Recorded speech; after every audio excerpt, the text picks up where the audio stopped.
Happy May Day! My name is Paul Moist, and it's my great privilege to bring you greetings on behalf of the Winnipeg MayWorks Committee.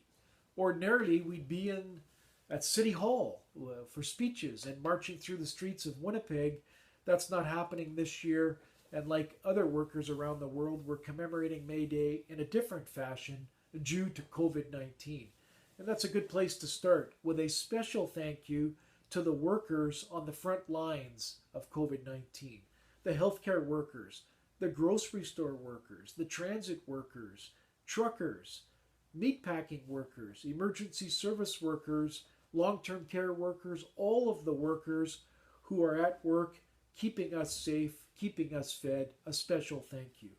May Day is a time to salute the work of all workers, whether you're an unemployed worker, a student, or somebody who's at work. Thank you for your work over the past year. It matters.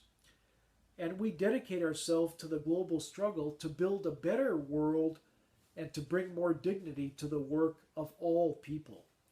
Last year in Winnipeg, we focused on Winnipeg's general strike from 1919, the 100th anniversary of it. Those workers challenged the system. Union and non-union workers standing together.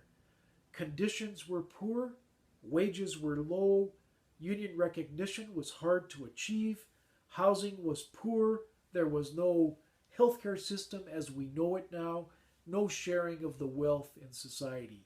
And the workers challenged that in a 6-week general strike in Winnipeg.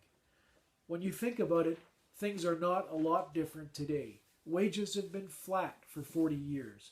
More work is concentrated in the service sector, increasingly in the so-called gig economy, largely unorganized, often underpaid, few benefits, no pensions, no security.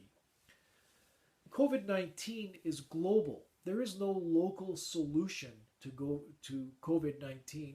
The same principle applies to dignity for workers. You can't have a local solution here in Winnipeg and exploitation everywhere else. That is an affront to all of us. So we need a global solution, and we join the global movement of workers this May Day to demand the following. 1, the right to organize. 2, the right to a living wage for all workers. 3, the right to safe workplaces and safe communities. 4, the right to quality, affordable housing for all.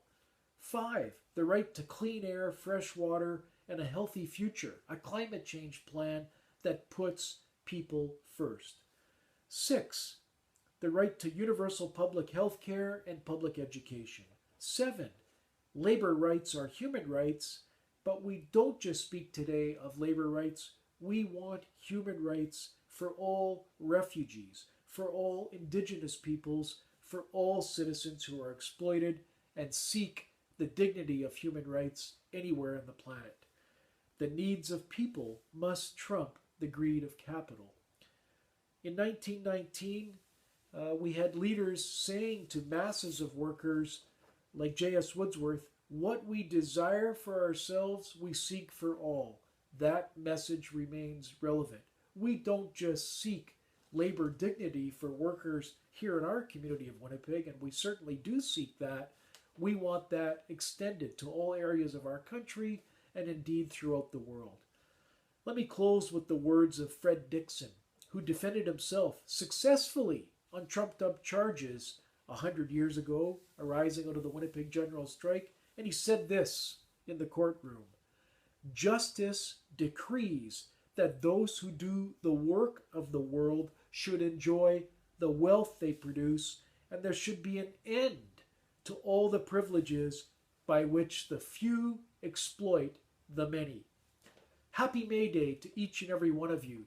Please join the ongoing, never-ending struggle to build a better world, and please stay safe.